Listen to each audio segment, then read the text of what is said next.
Messages sent to the sky. Today, family and friends of Zachary Moreno released balloons in his honor. Zach, one of the two New Braunfels passengers who died in a plane crash in Wisconsin just a few weeks ago.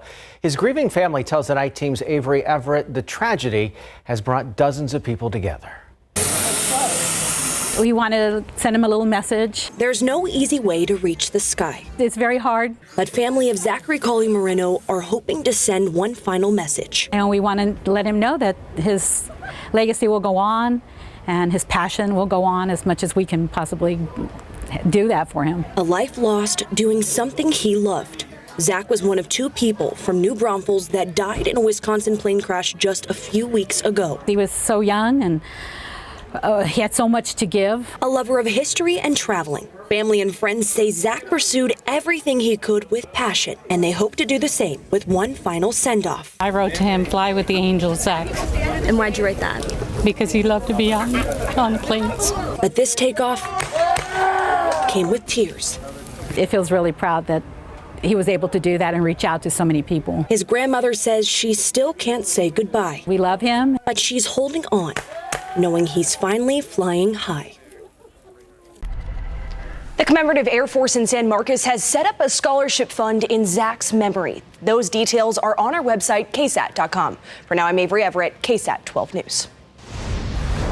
Thank you, Avery. A woman fighting for her life in a hospital right now after she was shot several times at a gas station downtown. It happened at the Valero in the 900 block of West Hildebrand Avenue around 5:30 this afternoon.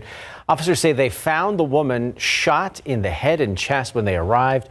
She was rushed to a nearby hospital. At last check was in critical condition. We don't know much about the suspect. Police believe it was a man, but they don't know what led up to that shooting or how that guy took off. San Antonio police have arrested a man who they say set two homes on fire earlier this year. They say 38-year-old Alfred Malagan set his neighbor's house on fire on April 8th. The same night, another home was also burned. An investigation revealed Malagan intentionally started both fires, SAPD saying he even admitted to the crimes. Losing a loved one to fentanyl. Families right here in Bexar County sharing their stories, which will soon be seen around the world in the form of a documentary. Today, the Night Team's Camila Juarez was invited to watch one of those documentary interviews right here in San Antonio. One family told her it's helping their broken hearts heal. I need to tell people, how do I do this? The real life stories of real life people. Everyone needs to know. It needs to be told. A pill that was not what he thought it was. The one pill from a friend. These are all families who lost a loved one to fentanyl. They're called angel families. They're all sharing their stories for a new documentary, hoping it will save someone's life. Many are from our own South Texas community. Jake wanted to live. He had a future, and that was stolen from him. Martha Johnson from Schertz lost her grandson Jake after he mistakenly took a fentanyl-laced pill. She says it feels cathartic to talk about him. They're sharing our stories, and people are listening. And to us as the ones that are left behind that are hurting, it helps us. And we heal. What are those shining things that you remember about it? Glenn Muse is the director for Texas Pictures Documentaries and let us sit in on some of the interviews. We can make eye contact with the subject, and the subject makes eye contact with us.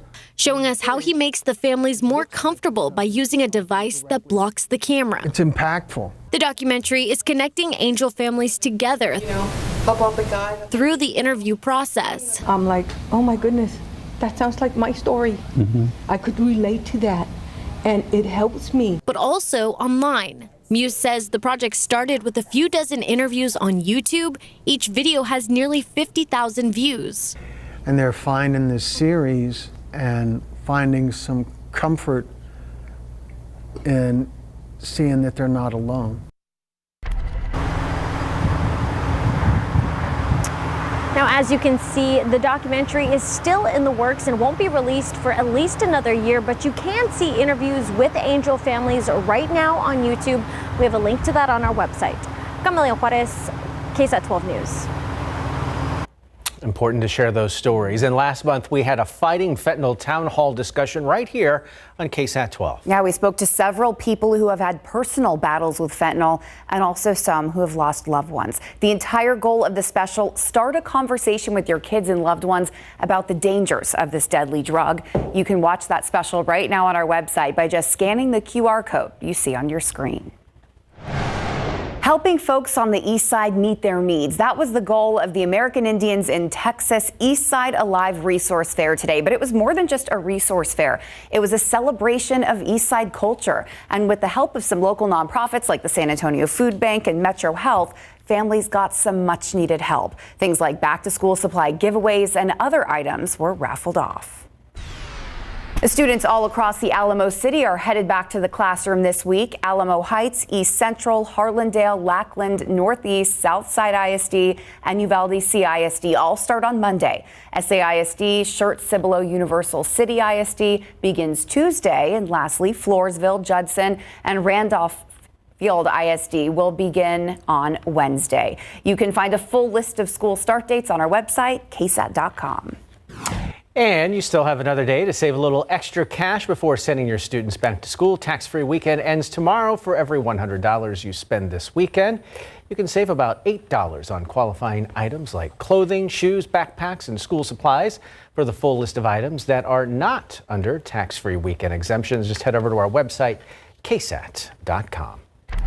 And if you are planning on stepping out for any back-to-school shopping tomorrow, plan for it to be another hot one across South Central Texas. Temperature right now still 90 degrees. Of course, what we've seen the past several evenings, temperatures drop off pretty quickly, especially after sunset. That also helps the winds kick back up. So it also is a little breezy out there as well. Okay, today broke yet another record. 105 was the official high temperature here in San Antonio, well above the average of 97.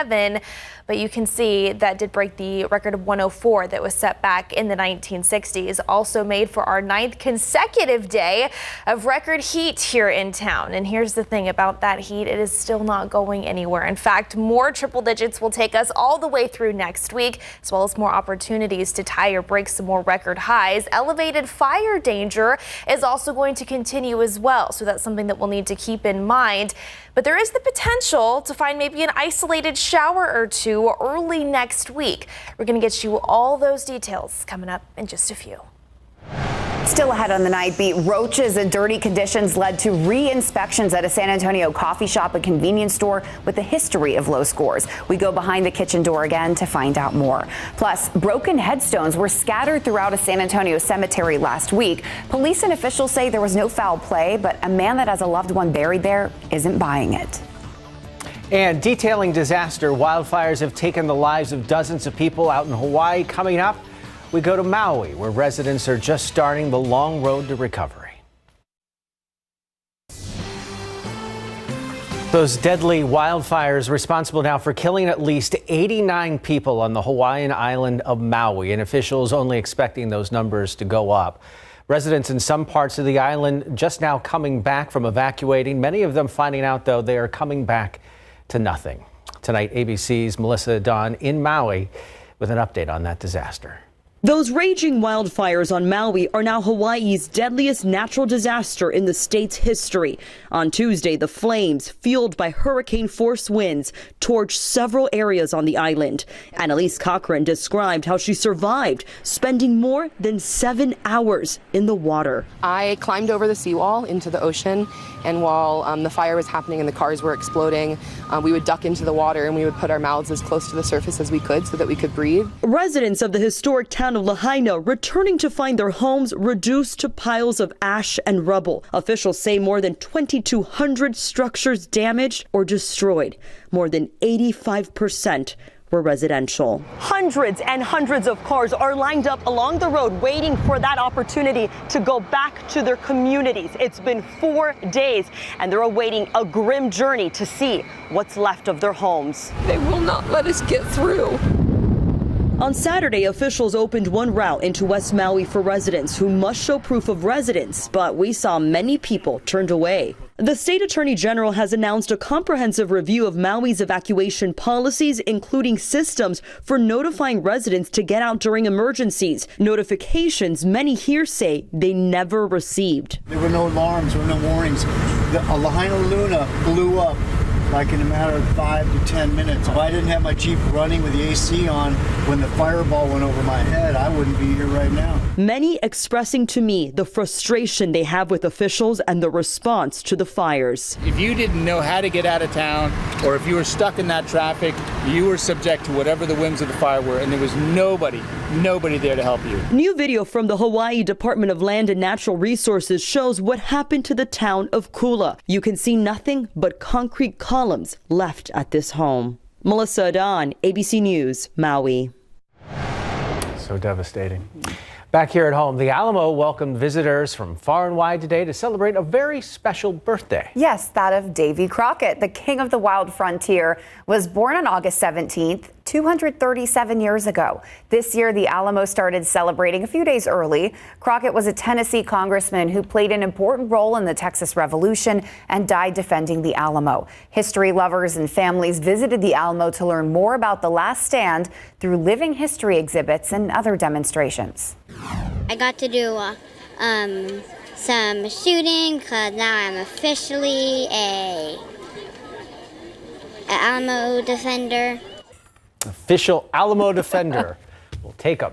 If you couldn't make it out there today, don't worry. The Alamo will have free admission next Thursday, August 17th, for Crockett's actual birthday anniversary. If they're still talking about you after 237 years, you must have done something right. Yeah, and get that little one a job. Seriously. If she's going to stand out there and be shooting in the heat, that is dedication. That is absolutely certainly dedication. Yeah, because we know that it has been another incredibly hot weekend across South Central Texas. Today, yes, we broke the record. 9th consecutive day of record heat here in San Antonio.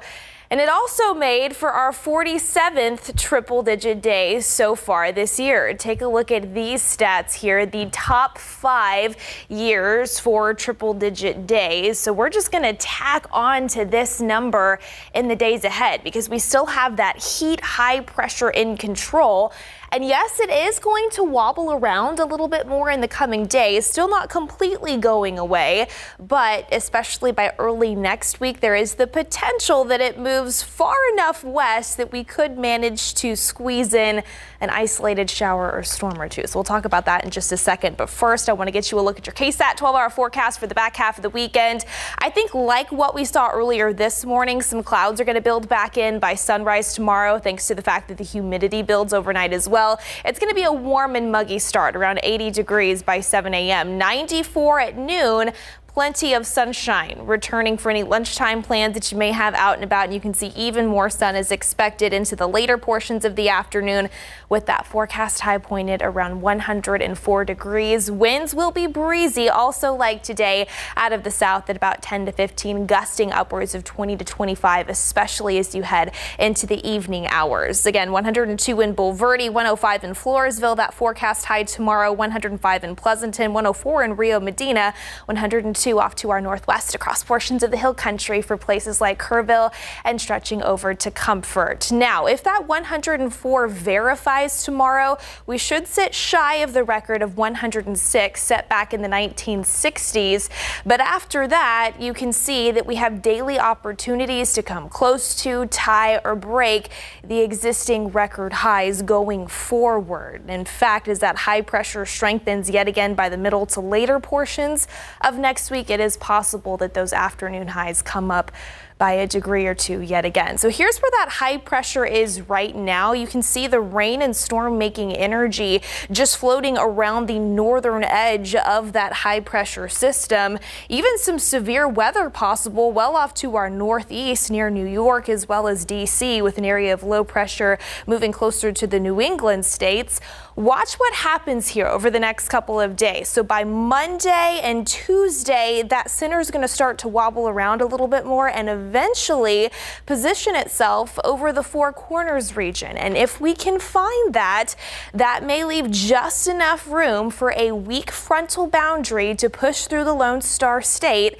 It's not going to affect our temperatures, but what it could do is provide just enough lift for an isolated shower or storm, especially on Tuesday. We need to manage expectations here because most of us are still unfortunately going to miss out, but just know there's a chance, and we'll continue to monitor that for you in the days ahead. But until then, because it has been so incredibly dry across the region, fire danger, that's been a big topic of conversation over the past several days. And once again, tomorrow, that is going to be the theme. High fire danger is expected. So all of the fire safety tips that we've been talking about, continue to practice fire safety. Keep those tips in the back of your mind for any back half of the weekend's plans, and really into next week as well, because for the most part, it is still going to be pretty dry out there. More triple-digit heat. So with those kiddos heading back to school, make sure that they take the water bottle with them, because yes, it is still going to be a hot stretch for us here in South Central Texas. Buckle in. I'm going to start pushing for that 59-day record, because when I did that last year, it seemed like the heat petered out pretty quickly. Yeah, it did. Let's push for that record. There you go. Something positive. Yeah. All right, they're going to need to add a little more space to the San Antonio Spurs wing of the Basketball Hall of Fame. It grew a little bit today. No doubt, yes. It's the highly anticipated night of the 2023 Hoops of Hall of Fame class officially being enshrined in.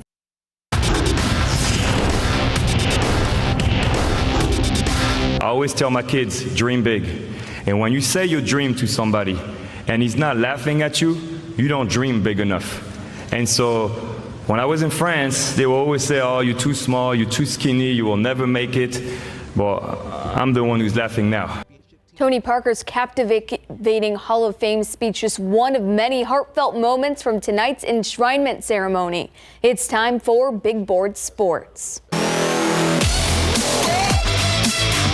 The spectacular basketball history here in Texas and in San Antonio specifically was once again on display in tonight's 2023 Naismith Memorial Basketball Hall of Fame enshrinement ceremony. It was a night filled with laughter and undeniable emotion when the inductees took the stage for their Hall of Fame speeches. And guess who was there to witness it in person? Larry, how special was tonight?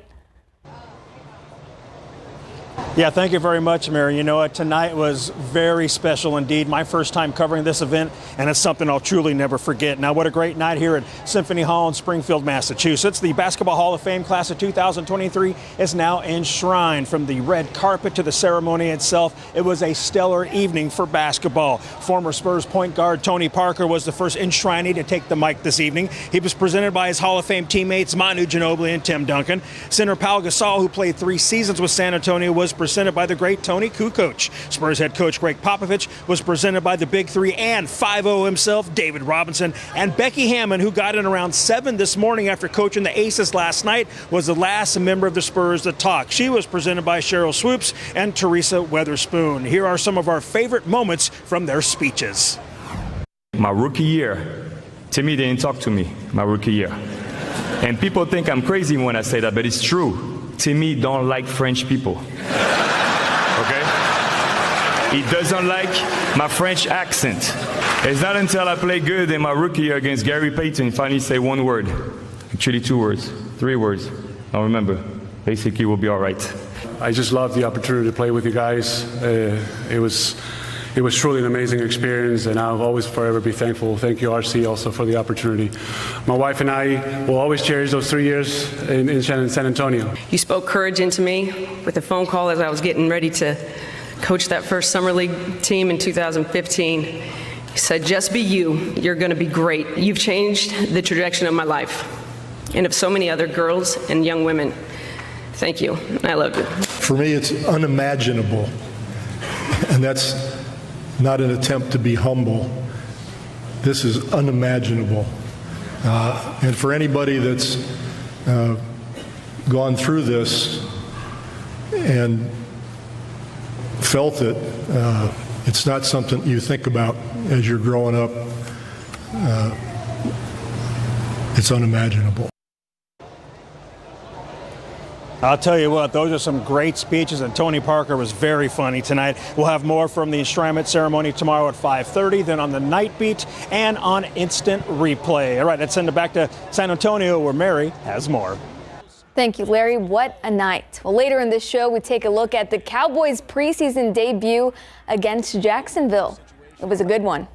And I love that Larry got to go. Yeah. It's really special for him. Great group of inductees there tonight. Thanks, Mary. We'll see you in just a little bit. Coming up on the Nightbeat, 2 restaurants with the troubled health inspection history back in the spotlight, what they did wrong behind their kitchen doors.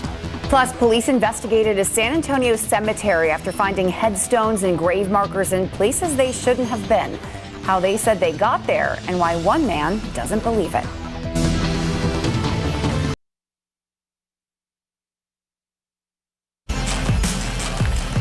Here's your reminder that now is the time to get your tickets to this year's 2023 KSAT Pigskin Classic. One of high school football's biggest events is even bigger than last year because we've added a whole extra night of football. Yep, the 2-day event starts with 1 game on Friday, August 25th, and 3 games on Saturday, August 26th. Tickets are now on sale. If you're a KSAT insider, you can get the VIP experience with the best seats in the house and a chance to hang out with us. Just scan this QR code on your screen for more information or just head to ksat.com. Roaches and dirty conditions lead to re-inspections for a local coffee shop and convenience store with a history of low scores. And it's not the first time I've reported on some of the problems behind their kitchen doors.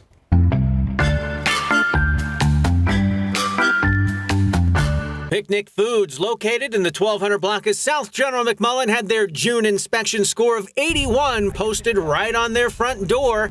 It was a 2-point drop from the 83 they had when they were on BKD back in January. This time, there was a roach in a cooler on the service line as well as many flies in the business. That roach came in contact with ready-to-eat lettuce and cut tomatoes.